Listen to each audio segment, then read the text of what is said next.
Good morning and welcome to Recipe for Success. My name is Nancy Giacalone with Olympic Crest Insurance. And for anybody tuning in for the very first time, Recipe for Success combines my love of cooking with my love of business and personal development. Because one thing that I've learned over the years is that there's always one key ingredient or technique that is responsible to the overall success of a project. So today I'm really excited to have two very different guests on my show. I have Wellington Wonsang and Ben Saadon. Hopefully I pronounced your names correctly. Yes. Did I do okay? Okay. Yes, ma'am. I usually always check that before we go live. So I'm pretty happy with myself right now. And they are with a fabulous company called LifeWork Adapter. Which I'm going to let them tell you the story a little bit more as we get into it. But the whole purpose is to enable upper body limb amputees to be able to do things that they would not have been able to do otherwise. So I'm going to turn it over to the two of you to introduce yourself. Let's start with Wellington, and then we'll go on to Ben. So Wellington, tell us a little bit about yourself. Absolutely. First of all, I'd like to thank you, Nancy, for this opportunity to be able to share a little bit about our company, our backstory, and how we can positively impact some people and their lives. Just real brief about myself. I'm the communications director for LifeWork Adapter. Part of my job is to communicate with people like Nancy that help us to get our message out to the general public and also to get our message out to the world in general. LifeWork Adapter is an amazing passion project for both Ben and I. We're veterans. And this is a way of us giving back to those that have sacrificed so much for our country. Awesome. Ben? Well, my name is Ben Saadon. I'm an inventor. Started LifeWork Adapters a few years back. It has become, I guess, not my life's work, but something that's moving towards that direction. We originally designed this so our veterans could operate modern firearms. And then it evolved from there to tools, which we found had just a broader impact on a global scale. So I'm going to start off by saying I've always been so jealous of anybody that's an inventor. It's like, how does your mind work? And then how do you take it from just an idea to actually a product? It's just something that has always fascinated me. So tell me a little bit about how that works, Ben. It begins with a concept and then it moves directly into an idea and so on and so forth. There's actually a process, and the fastest way, I guess, to describe it is it's a spiral that moves inward towards a circle, and there are key marks in there that involve a lot of people and a lot of work. The inspiration is without a doubt the one thing that is an ever-evolving process, but the biggest problem is the financing in the business world. You can make something that you know the world needs, but is it at the right time? Have you met the right people? And have all the locks been unlocked that allows you to get to that point? That's why not everybody's an inventor. It is a process and it is hard work. But when you have something which its time has come to pass, right? Such as this, we should have had it 30 years ago. And the problem is now is that we're moving into modern electrical designs, and they are so far behind. And this is something that reaches out on a global scale. And with a new invention, this process requires people such as yourself and Wellington and John Shell and corporations. If you really want to make a difference, that's what it takes. So have you invented and brought to market other products in the past? Yes, ma'am, I have. I design firearms, accessories, and other small medical devices, that kind of thing. They take a little bit more time and not as much funding, but being in the medical device world now, well, that's a whole nother animal. Absolutely. So you both mentioned that you're both veterans, and I know that this is part of where the passion for this project comes about. So Wellington, I'm going to ask you, how did you get involved with Ben, and why does this mean so much to you? Well, how Ben and I met can be made into a movie. Not a rom-com, but a comedy. Not When Harry Met Sally or anything like that? No. Okay. No, nothing like that. Well, nothing I'm willing to share in public. Okay. But Right. one of the unique things about Ben and mine's relationship is that we are very diametrically opposed. Ben is usually one of the smarter guys in the room. I'm one of the chattier guys in the room. So for he and I to get together was just, a godsend. But how Ben and I met, we actually met through LinkedIn, and I was looking for an inventor of all things. Imagine that. And I ran across Ben's profile, and immediately he and I connected. We connected on a lot of different levels, and one of the great fruits that were born from this meeting was LifeWork Adapter and where we are now.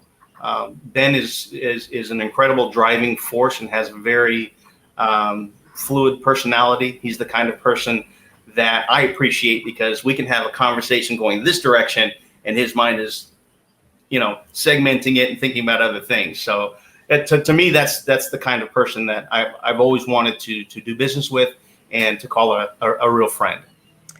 That's awesome. Okay, so we're going to take just a little step back in time, and let's talk. And question's going to really go to Ben since he's the inventor here. What really brought this need to your attention, and what really pulled at your heart to say, okay, this is something I need to do? Because I really believe that to be a successful inventor, there has to be some passion behind it to go through everything that you have to go through to actually bring it to market. Okay, so in 2004, I worked as a civilian contractor in Iraq. And for a brief period of time, I worked in a burn unit and a medical center.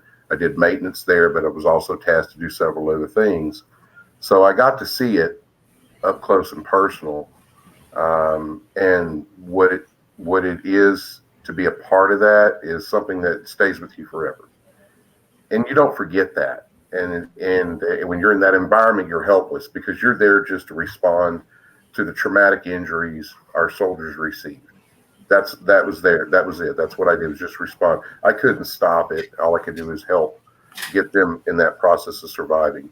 And then years down the road, I met several vets with missing arms and legs and had went through the same traumatic experience being in a wartime environment.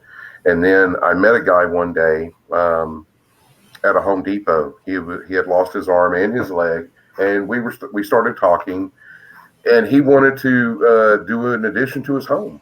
So that was one of the the Lego in the stack. Right. And then we had spoken about his willingness to hunt with his son, and that he could not really have the ability to defend himself with a modern firearm because the inability to cycle and clear malfunctions, that type of thing, the mechanics of it. So these are little Legos that are building a castle, I guess. And this domino started to fall.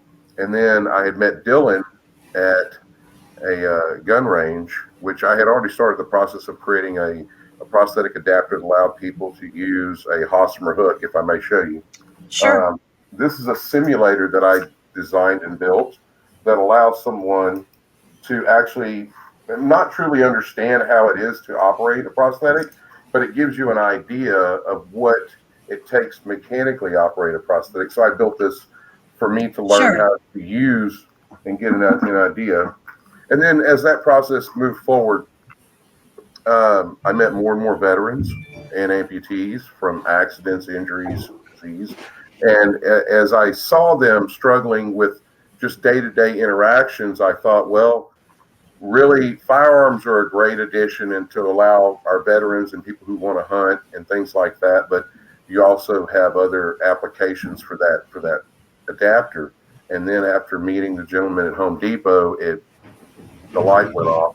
They need to be able to work. So then I started the process of going through all the no's. And the no's with an inventor it's another language in and of itself, because you can't do this because of this, you can't do this because of this, and you can't do this, and so on and so forth. But the yeses are profound. So we had to go back to where we began, and it's a paradigm shift in what we've designed. Instead of trying to fit the individual to the tool by giving them something that only indexes that one option in life or that one application, I would say my thought process is a paradigm shift, because we want to make sure that we have the ability to adapt whatever their environment is to that individual. And that has been the problem in the prosthetics world that we have found, or that I have found in the inherent designs that we've had previous to me. So it seems crazy to me that we would be in 2021 and that this need has not been adequately addressed, because we see lower limb amputees with all sorts of crazy, devices that can help them do pretty much any sport, any activity. But really, there's the upper limb amputees have not had that same, well, I'm just going to call it love. And how is that possible? Well, The upper, I'm sorry, go ahead. well, I apologize. it's fine. So lower limb amputees have a base framework for the leg, okay, and being mobile is the most important out of all. But being able to index items, with these is a very, very, very complex process for the body and for your environment and the individual. We have had some advancements. It's just they haven't come to time as far as being able to truly be intuitive for the need that's being used for the user. If you want to grab something and you want to release it, you have to be able to release it instantly. That's why we have that ability. If you use a tool and you grab it with your hand and you have to release it, it has to be instantaneous, within a thousandth of a second, right? So the inherent problem is that myoelectrical arms, although they are wonderful pieces of technology, still require surgical intervention, which is very expensive, hundreds of thousands of dollars. And then the arms themselves can cost from $150,000 to $500,000. And they don't have that ability as of yet. They're moving that way, but they're still 15 to 20 years away. Gotcha. And that is the problem. And right now, when we literally have millions on this planet missing an arm, who have to go to work to feed their children, that's not an acceptable solution. Right. Okay, so I'm going to actually direct this question to Wellington. So what is where is the product? What stage are you at? How close is it to being come to market? Sure. And then what's the present hoops that you have to jump through, et cetera? Just kind of give me a state of the union. Sure, absolutely. Just to tie that question with what Ben was talking about, there are millions of people in the world that have this scenario in their lives. In the US alone, right now, there's just north of 2.4 million amputees that are documented. Of those, 1 in 4 have some form of upper body limb amputation. So where we are in our level or in our journey is we are going into a phase where we are refining our production system. We are reaching out to the major players in the market, both on the distribution and the rehabilitation side. We are also constantly in communications with people who have extremely helpful suggestions and advice. And we're at the point now that we're patent protected. And there's a lot of issues that go into that as well that Ben's very familiar with. But we're at the point now to where we're starting to share this with those in the industry, people in the general public. And we've just talking about it, just introducing it has created so much activity, so much interest that people are waiting. And where we are now is we're that horse at the gate waiting for the gun to go off.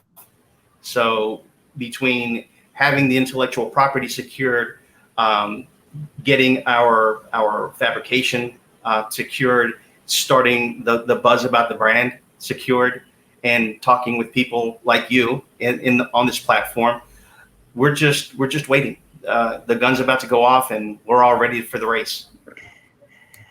That's just so exciting.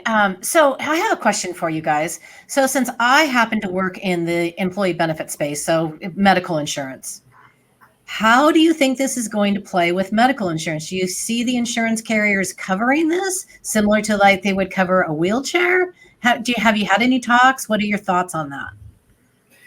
Well, it's funny that you say that, you asked that question.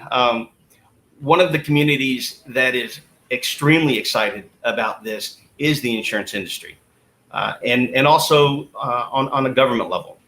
So right now, when you have that kind of a disability, you're talking about a huge cost, a burden Right. to not only insurance companies, but also government programs. The VA pays out millions in disability. Insurance company, millions in disability for situations such as this. With the introduction of this product, not only do you give the individual an opportunity to get back into a career that maybe they love and aren't able to do, so it gives them an entry back into that. So right now, the average income of an individual is just north of $48,000. The average household income in the U.S. for 2020 was a little more than $68,000. Okay, so think of the impact that you can give the individual, the family unit, the GDP, and the tax base. So you're literally giving somebody an opportunity to maybe get a little bit less from a disability perspective, but 7 to 10 times more return in being able to go back to work. Yeah. So this not only satisfies a financial need, but also a personal need. It addresses PTSD issues, self-esteem issues, social interaction issues.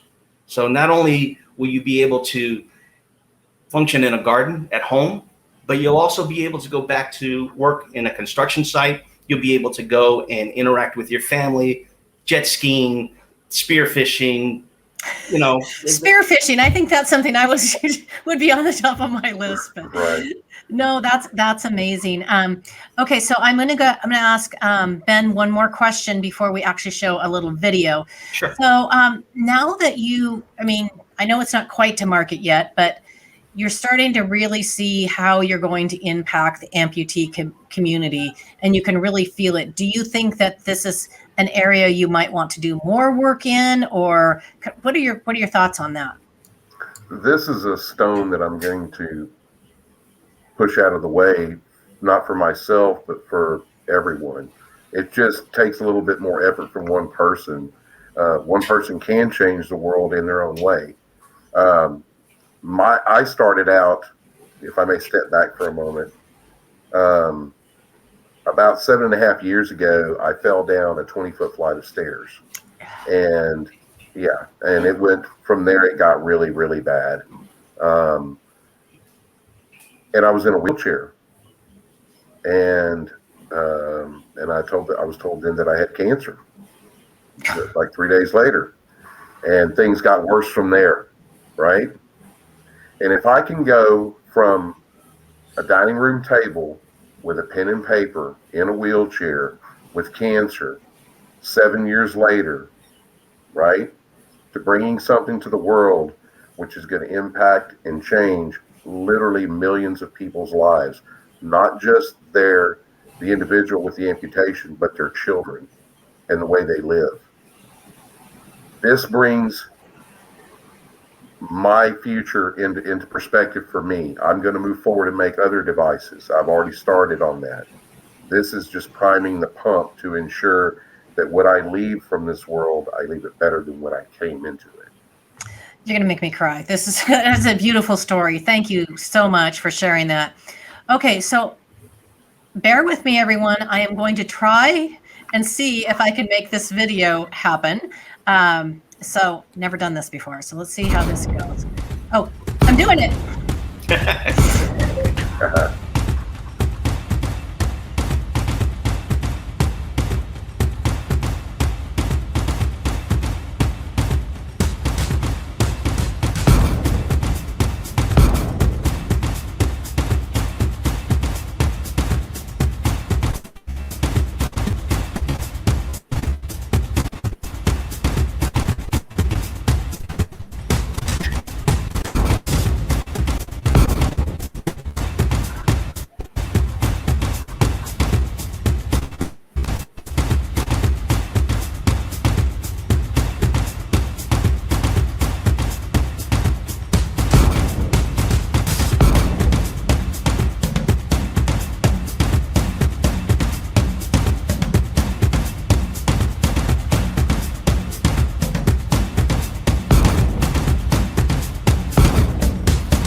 Okay, all I have to say is that is so freaking cool. I mean, seriously, that is just the coolest. I really wanted to see some spearfishing in that video, though. Well, I felt we're like that working on that. would have really talked it up. I've met a lot of inventors, and I met a lot of people with amputations, and that is the resounding message I have gotten, is that they want to go back to work. They want to build with their hands, because a lot of the guys like myself, I used to be a carpenter and a cabinet maker. I could only imagine what it would be like trying to do that with only one appendage, that you could actually index a tool. Now, these tools are dangerous. They're power tools. Anyone who grabs one accepts the responsibility of using one. They're not safe to use with only one appendage indexing that tool. So what I did was if I may, I changed the tool from being an attachment to what you need to do. I made the attachment fit the tool. So you literally go. We're frozen up. So we will take a moment for. So hopefully Ben will unfreeze momentarily. Wellington, go ahead. Take that. Sure. Okay, thanks. So Ben created a way for the tool to be functional with an amputee by giving them an opportunity to engage in a fashion that you would with your normal hand. The great thing is that there's no modification to the tool other than an adapter. Coupled with the key that's on your hook, okay, you can engage it just like you would with your natural hand, operate it, and then disengage. Now, one of the things that Ben was talking about earlier was the myoelectric arm. It's a great opportunity for an amputee to use, but it moves at a pace that's much slower than the human reaction. With the hook and the LifeWork adapter together, literally, boom, you're disengaged. It's safe for you, it's safe for everybody else. But the amazing thing is that if you wanted, you can pass that very tool that you're using to somebody else on the site with you, and they don't have to take anything apart. They can just engage it normally. And it all fits within the spectrum of the use of the tool. I have to tell you guys, this is just so cool, and it's me to see what you're doing, and I know a lot of people in the benefits community are excited to hear what you're doing too. So you'll have a lot of people supporting your efforts. So we are going to move into my favorite section of my LinkedIn Lives, and it's my 5 burning questions. Now, since I have 2 guests, you each get to answer. So are you ready? As long as we allow Ben to go first, we're good. Okay, so Ben is going to be the first one up. What is your favorite food in the world, and can you cook it? Ooh, I like everything. I'm partial to Asian food and Middle Eastern food. My family's from Israel. I guess fish dishes. I love seafood. Grew up on the coast. Yeah. Are you a good cook? Yes, ma'am. I'm a really good cook when I want to be. Okay. If I want to be, yeah. Okay, so Wellington, same question to you. Well, if I'm going to be honest with myself and everybody else, my favorite food is anything that comes out of my kitchen. I love it. So you're a good cook then. Yes, ma'am. If I stood up, you'd see exactly why. So what's the dish that most people ask you to make? Because they say that you're. Believe it or not, with my cultural mix, it's hamburgers. Who would have thunk? I make an amazing hamburger patty. I'm not going to share any of my ingredients, but I will tell you that it can be as popular as the LifeWork Adapter kit will be. Okay, I can be pretty persuasive. I might test you on that. Okay, so back to Ben. So what is the one character trait you admire most in people, and why? Their imagination. That's a good one for an inventor. Yeah, their imagination, because truth and untruth come and go, but people's imagination is intuitive to their. Oh, there we go again. All right, Wellington, we're going to pass the baton. Okay, so I'm sorry, can you ask the question again? I want to make sure I'm giving you the proper answer. Yes. So what's the one character trait you admired most in other people and why? Man, their ability to overcome. People sometimes think, oh, woe is me, I can't do this and I can't do that. And then all of a sudden they have to walk through that dark valley of the shadow of whatever you're going through. And somehow, some way, they find a way. And the thing is that a lot of times it's God, it's the big guy.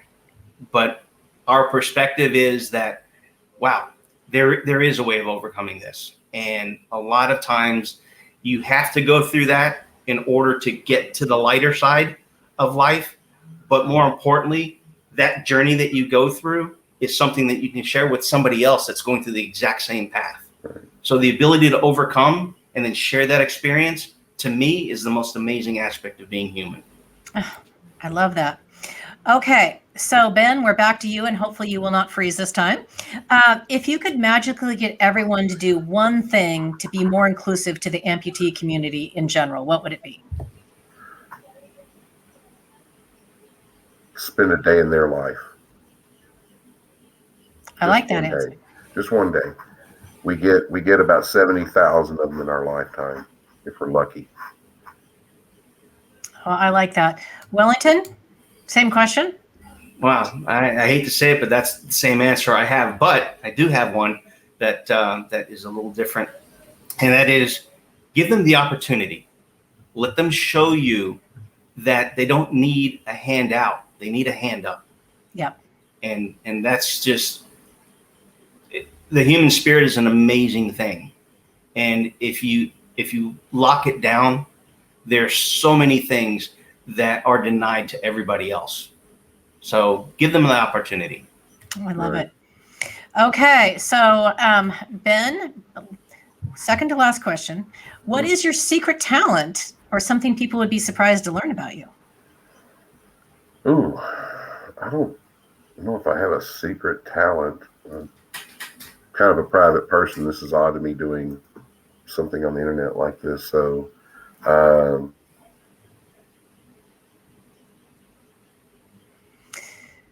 Wellington. Okay, so my secret talent is that my fingers are really weirdly jointed. But no, other than that, I have an amazing ability to look at the upside of things that people normally don't see. true. Okay, so last question for you both. I know Ben can take a deep breath and go back to being private, but the last question for both of you is, and I'll start with Wellington since you're on the screen. Who is the one person that you have connected with on LinkedIn, or maybe that you listen to on a podcast, that you would most like to meet in real person and share one of your fabulous hamburger patties with? Whew. Boy, that list is impressive. I have met some great people on LinkedIn. I've been a part of the LinkedIn community 6 months into their introduction. But I have to say, one of the ones that I've not had an opportunity to meet is Ben Shapiro. Oh, nice. Good answer. Good answer. Okay, Ben, I'm going to leave you on small because you seem to get weird when I put you on the big screen. So, okay. Same question to you. Ooh, that's a tough one. I don't know. I guess I'm like about a million other people's. I aspire to meet people and share a meal with them, and that would be like Richard Branson, Elon Musk. I love it. I don't Tesla's not here, but that's my hero. Nice. You know, I just if we're lucky, I find that if I'm lucky, I can stand in the shadow of giants and somehow add to their greatness. I think that's really the contribution I have to give. I truly believe there are things that we're all capable of doing. We just have to look past the static and the white noise in our lives, the things that get in the way to what we're truly supposed to want and love and what we should be doing, and get past all of that. And that's how I got here, is I got rid of the white noise in my life and all the things in the clutter that we accumulate as people to make us feel better. And once you get rid of that, the clarity is there. So I think that's where Tesla and Elon Musk and Richard Branson, I think that's one of the reasons why I'd like to sit down and share a meal with them, because the clarity would be there. I love it. Okay, gentlemen, so we have made it to the end. You survived, Ben. Oh, I'm fine. Is there any, I want to always close out with, how do people learn more about the LifeWork Adapter? And if they need to get in touch with you, how would they do that? Sure. So we have a website that you can visit. We have video links that are there and that are coming. So you can always visit us at www.lifeworkadapter.com. And on there, we have contact information for myself and the organization, and also LinkedIn. LinkedIn is a fabulous way to reach out to us. And you want to find out more about us, give me a call. Awesome. Well, I thank you both so much for coming on today and sharing your story about what you're doing. I know that both myself and many of my colleagues would be very happy to support you in any way that we can. So please keep us updated on the status and let us know when this is going to be available to market so that we can help spread the word as well. We'll be talking to you again. Thank you so much for having me. Okay. Thank you both. And to everyone out there, make it a great day.